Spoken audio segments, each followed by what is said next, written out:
반갑습니다, 여러분. 오늘부터 교리학당 8주간의 과정을 시작하게 됐습니다. 저는 교리학당 담당을 맡은 김민웅 목사입니다. 교리학당은 8주 동안 우리가 가지고 있는 기독교 신앙의 핵심, 또 신앙 고백의 정수라고 할 수 있는 사도신경에 대해서 8주 동안 배워보려고 합니다. 그 첫 시간으로 오늘은 사도신경의 서론에 해당하는 내용과 그리고 첫 번째 고백 부분을 살펴보려고 합니다. 먼저 사도신경에 대해서 여러분 많이 들어보셨고 우리가 매주 예배 때마다 고백을 하고 있습니다. 그런데 이 사도신경 어떻게 생각하십니까? 사도신경이란 과연 무엇일까요? 사도신경은 여러 가지 학설이 있습니다만 사도신경이 형성되기까지의 과정은 대략 다음과 같이 진행이 되었습니다. 먼저 사도신경은 2세기 초반에 로마 교회의 고대 신경에서부터 출발했다고 보는 것이 일반적인 관점입니다. 고대 로마 교회가 가지고 있었던 그 신앙 고백이 원형이 되어서 좀 더 발전된 것이 오늘날의 사도신경이라는 것이죠. 오늘날의 형태로 자리 잡기까지 꽤 오랜 시간이 걸렸던 것 같습니다. 이 초대교회 당시에는 사도신경이 주로 세례와 관련하여서 세례자들을 교육하고 또 실제로 세례를 집례할 때 이들에게 신앙을 확인하는 차원에서 사도신경을 사용했다고 알려져 있습니다. 그리고 그 사도신경이 점차 오랜 시간과 역사를 거치면서 점점 발전하여서 오늘날의 형태까지 자리를 잡게 됐다는 것이죠. 그렇다면 고대 신앙 고백 가운데에는 사도신경만 있을까요? 그렇지 않습니다. 우리에게 잘 알려져 있지 않을 뿐 꽤 다양한 신앙 고백이 존재했습니다. 가장 대표적인 것이 AD 325년에 고백된 니케아 신경이라고 하는 다른 신앙 고백이 있는데 이것 역시 공교회적인 굉장히 중요한 신앙 고백이라고 할 수 있습니다. 앞으로 이 니케아 신경에 대해서는 점차 살펴볼 기회가 있으리라 생각합니다. 그러면 이제 사도신경이라는 말 자체에 대해서 한번 생각을 해보려고 하는데요. 사도신경은 말 그대로 합성어입니다. 사도라는 말과 신경이라고 하는 것이 합쳐져서 생겨난 단어이죠. 왜 이 사도신경, 이 신앙 고백을 가리켜서 사도신경이라고 부를까요? 어떤 사람들은 이것이 사도신경이라는 이름을 가지고 있기 때문에 아마 이런 방식으로 생겨나지 않았을까 추정하고 또 주장했던 사람들이 있었습니다. 예를 들어서 이런 것이죠.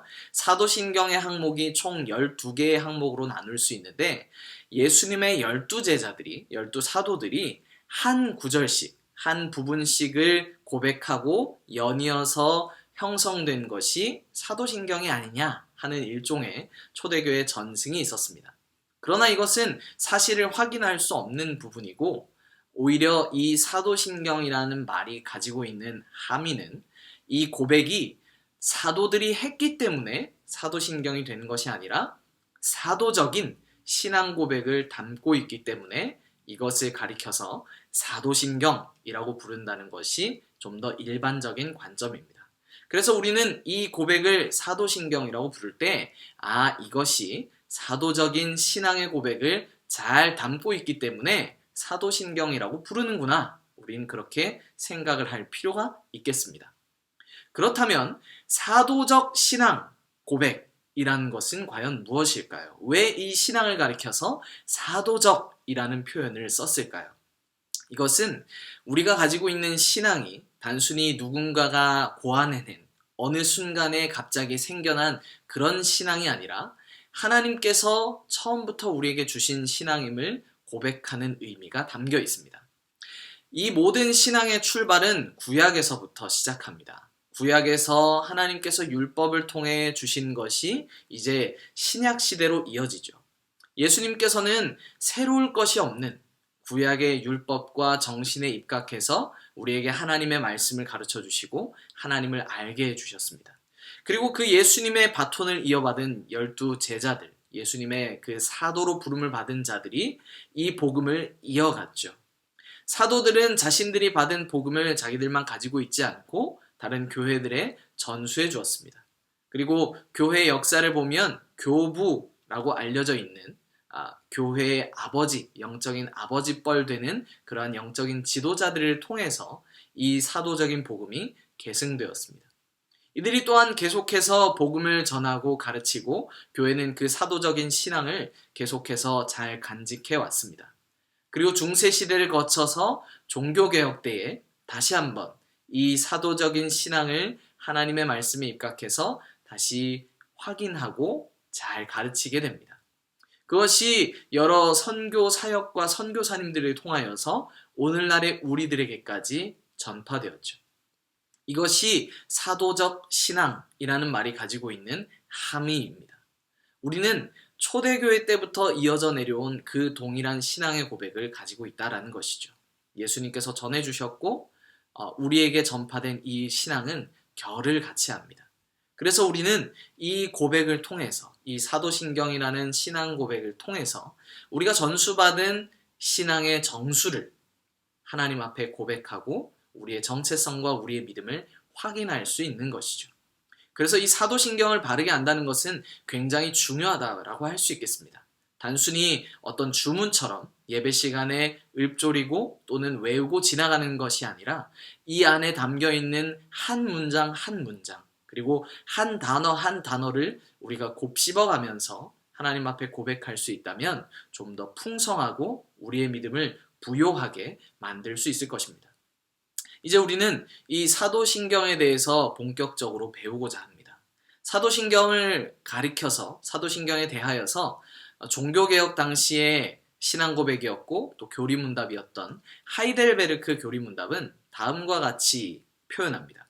그러면 그리스도인은 무엇을 믿어야 합니까? 라는 질문을 던진 뒤에 복음에 약속된 모든 것을 믿어야 하는데 이 복음에 약속된 모든 것을 사도신경이 잘 요약해서 우리에게 가르쳐주고 있습니다. 라고 설명하고 있습니다. 이 사도신경을 잘 아는 것이 우리가 전수받은 사도적인 복음을 알고 익히는 것이다. 라는 뜻이죠. 그렇다면 이제 사도신경의 구조에 대해서 한번 생각을 해보려고 합니다.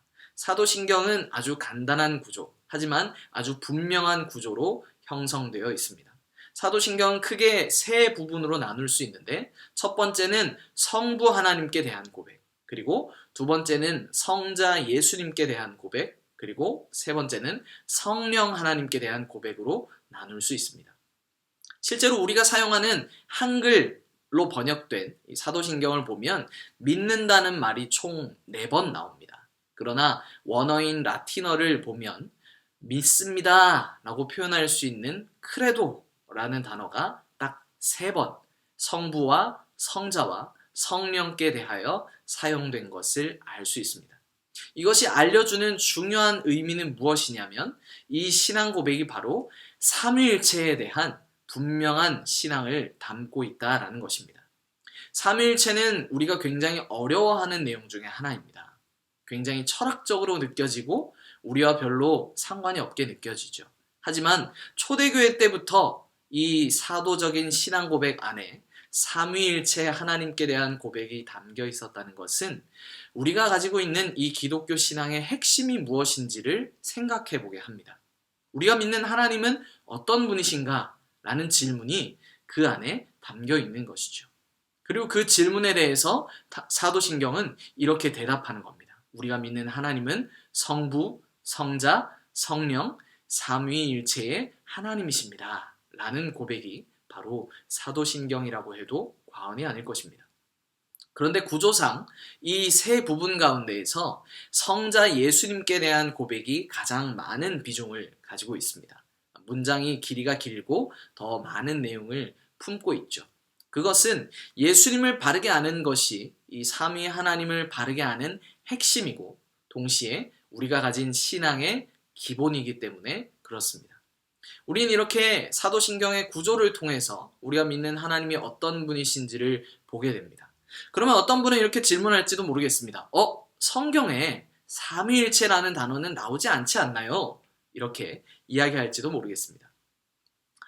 물론 충분히 질문할 수 있는 내용입니다. 삼위일체라는 단어는 아무리 눈을 씻고 성경을 찾아보아도 절대 찾을 수 없습니다. 왜냐하면 삼위일체라는 말은 성경이 표현한 하나님을 우리가 종합적으로 표현하고 정리하고 고백한 것이기 때문입니다.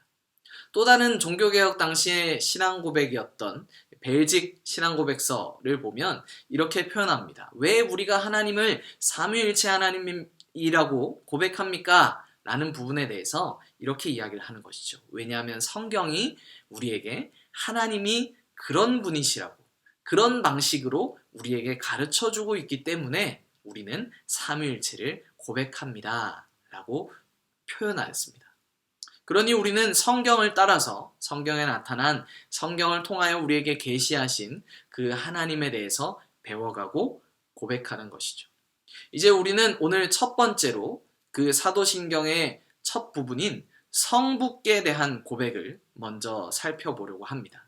성부께 대한 고백은 아주 짧고 간결합니다. 우리가 늘 예배 때마다 읊조리고 고백하는 내용이죠. 같이 한번 해볼까요? 나는 전능하신 아버지 하나님, 천지의 창조주를 믿습니다. 아멘. 우리는 하나님이 나의 아버지 하나님이시며 동시에 천지의 창조주이심을 이 첫 번째 신앙 고백에서 하나님 앞에 표현합니다. 성부께 대한 이 고백은 두 가지의 중요한 내용을 담고 있습니다. 첫 번째는 하나님께서 우리의 아버지가 되신다는 사실이고, 두 번째는 그 아버지 하나님이 천지의 창조주이심을 고백하는 것입니다. 한 가지씩 살펴보려고 합니다. 먼저 첫 번째로 하나님이 우리의 아버지시다라는 부분에 대해서 하이델베르크 요리문답에서 이렇게 질문하고 또 대답하며 정리합니다. 아버지 하나님을 고백하는 것의 의미가 무엇입니까? 라고 할 때 이 하나님, 우리가 알고 있는 그런 추상적인 하나님이 아니라 바로 나의 아버지가 되시는데, 하나님이 나의 아버지가 되어주시는 유일한 근거, 그것은 바로 오직 예수 그리스도 때문이다 라고 고백을 하는 것입니다. 우리는 하나님을 아버지라 부릅니다. 상투적으로 사람들이 사용하는 기도의 첫 문구가 있습니다. 하나님 아버지 감사합니다. 이렇게 기도하죠. 많은 분들이 대부분 그렇게 기도하실 것입니다. 그런데 한번 생각해 보신 적 있습니까? 하나님을 아버지라고 부를 수 있는 것이 얼마나 놀라운 일인지요. 예수님 당시의 유대인들은 하나님을 감히 아버지라 부르지 못했습니다. 물론 그들은 하나님을 아주 중요한 분으로 정말 사랑하고 높이고 경배했지만 여전히 그들에게 하나님은 멀리 있는 분, 함부로 부를 수 없는 분이었습니다. 그런데 예수님께서는 그 하나님을 우리의 아버지라고 가르쳐 주시고 그 호칭을, 하나님을 아버지라 부르는 그 특권을 우리들에게도 공유해 주셨습니다. 예수님께서 이렇게 문을 활짝 열어주신 덕분에 우리는 지금도 하나님을 아버지라 부를 수 있죠. 그것은 우리에게 근거가 있어서, 우리에게 자격이 있어서가 아니라 우리를 위하여 십자가에 죽으시고 또 그 호칭을 우리에게 공유해 주신 예수님이 계시기 때문입니다. 우린 그 사실을 이 사도신경의 첫 번째 고백에서 깨닫고 생각하고 고백하게 됩니다. 하나님이 나의 아버지이십니다. 그런데 그 하나님이 나의 아버지가 되시는 유일한 이유는 예수 그리스도의 공로 때문입니다. 이것을 우리가 믿고 고백하게 되는 것이죠. 더불어 우리는 하나님께서 창조주이심을 고백하였습니다. 하나님이 그냥 단순히 나의 아버지로서 나와 관계하고 나와 교제하는 분으로 끝나지 않고 하나님은 나의 아버지이시면서 동시에 천지 만물을 창조하신 창조주이심을 고백합니다. 하나님이 천지를 창조하셨다는 것을 아는 것이 왜 중요할까요? 하이델베르크 교리문답에서는 하나님의 이 창조주로서의 면모에 대해서 설명하면서 하나님의 창조와 관련된 두 가지 사역, 창조와 섭리를 이야기합니다. 그 창조와 섭리를 아는 것이 우리에게 주는 유익을 네 가지 중요한 단어로 표현하는데 이렇습니다. 역경 가운데에서 인내하게 되고, 형통할 때에는 감사하게 하고, 장래의 일에 대해서, 불확실하고 불투명해 보이는 미래의 일에 대해서는 하나님을 신뢰하게 하며, 또한 그 어떤 일들도 하나님의 그 사랑에서 우리를 끊을 수 없는 확신을 준다라고 이야기를 합니다. 하나님이 단순히 우리의 아버지이시기만 하다면, 전능하지 않은 그냥 아버지이시기만 하다면 그 아버지가 할 수 있는 것은 한계가 있고 제한적이겠죠. 그러나 우리의 아버지가 되신 그 하나님께서 천지의 창조주이시기 때문에 우리는 여러 가지 풍성한 위로를 함께 누릴 수 있게 되었음을 이렇게 고백합니다. 우리는 역경에서 인내하며 형통할 때에 감사하고 장래일에 대해서는 하나님을 신뢰하며 또 그 사랑에서 어느 누구도 우리를 끊을 수 없음을 확신하게 되는 것입니다. 오늘 이것이 우리가 첫 번째 하나님께 대한 성부 아버지 하나님께 대한 고백에서 배울 수 있는 두 가지 중요한 위로입니다. 여러분 어떠십니까? 지금까지 우리가 고백해왔던 사도신경이 굉장히 딱딱한 주문처럼 그냥 예배의 한 불필요한 의식적인 부분처럼 여겨지지는 않았습니까? 이 사도신경을 우리가 곱씹어보고 배우게 된다면 이것이 얼마나 우리에게 큰 위로가 되고 또 도전이 되는지 모르겠습니다. 우리가 앞으로 이 사도신경을 계속해서 배워갈 텐데 사도신경을 배우면서 하나님께서 우리에게 주시는 위로가 풍성하기를 소망합니다.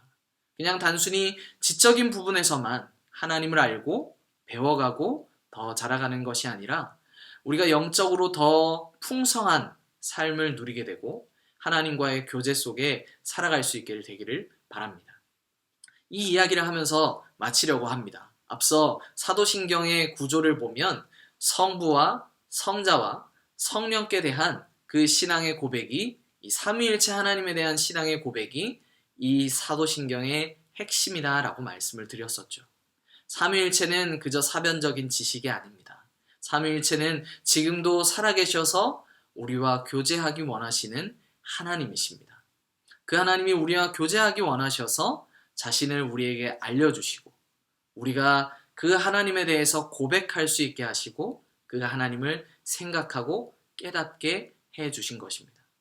그래서 우리는 이 삼위일체라는 단어를 들을 때 어렵게 느끼지 않고 내가 하나님과의 그 교제 가운데 들어가게 되었다는 것을 생각했으면 합니다. 하나님은 우리를 그 교제로 부르셨습니다. 하나님과의 그 사랑의 관계 속으로 초대하셨습니다. 이것이 우리가 사도신경을 고백하면서 누릴 수 있는 유익이길 소망합니다. 말씀 한 구절 읽고 마치려고 합니다. 예수님께서 이 땅에 오셔서 우리에게 중요한 사실을 알려주셨죠. 요한복음 17장 3절 말씀입니다. 같이 한번 읽어볼까요? 시작. 영생은 곧 유일하신 참 하나님과 그가 보내신 자 예수 그리스도를 아는 것이니이다. 아멘. 오늘 이 강의를 마치면서 우리가 배운 내용들을 정리해 보겠습니다. 우리가 사도신경을 배워갈 텐데요. 사도신경의 내용이 그저 지식적으로만 우리에게 와닿지 않고 다가오는 것이 아니라 우리가 영적으로 더 경험적으로 하나님을 풍부하게 누릴 수 있는 특권이길 소망합니다. 예배 때마다 고백하고 또 외우는 읊조리는 그 사도신경이 우리가 어떤 존재인지 우리가 하나님으로부터 얼마나 큰 사랑을 받은 존재인지를 생각하게 할 수 있기를 바랍니다. 돌아오는 주일 여러분들이 이 사도신경을 고백할 때 그저 주문이 아니라 하나님께 대한 풍성한 감사와 우리의 마음이 담긴 신령한 고백이 될 수 있기를 소망합니다. 앞으로의 강의를 통해서 우리가 이 하나님을 더 바르게 알고 우리의 신앙 고백이 더 풍성해지고 하나님과의 관계가, 교제가 더 깊어질 수 있기를 주 예수님의 이름으로 축원합니다. 아멘. 한번 기도하겠습니다. 사랑하는 아버지 하나님 감사합니다. 오늘도 저희들에게 이 귀한 가르침을 주셔서 감사합니다. 이제 이 사도신경을 우리가 8주간 배워보려고 합니다. 더 깊은 내용들이 많이 있지만 짤막짤막하게 배워가는 이 내용들을 통해서 우리의 영혼이 하나님 앞에 더 가까워지게 하시고 하나님과의 교제가 더 풍성해지게 하시고 하나님을 알고 누리는 깊이가 더 깊어지게 하여 주시옵소서. 하나님 우리가 의식적으로 그저 입술로만 외우고 지나치는 사도신경이 아니라 그 고백이 아니라 진심으로 그 예배 가운데 우리가 가진 신앙을 표현하며 우리의 믿음을 고백하며 또 그 고백이 우리의 믿음을 더 굳건히 세워갈 수 있기를 소망합니다. 하나님, 주께서 사랑하시는 교회 가운데 이 믿음과 고백이 더 든든해져 갈 수 있게 하여 주시고 우리가 이 바른 사도적인 신앙 고백 위에 세워져 가게 하여 주시옵소서.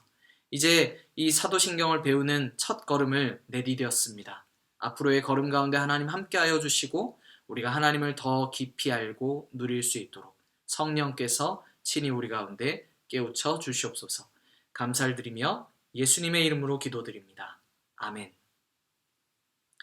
네, 저는 이제 다음 주 목요일 두 번째 강의로 돌아오도록 하겠습니다. 남은 한 주간 평안하시길 바랍니다.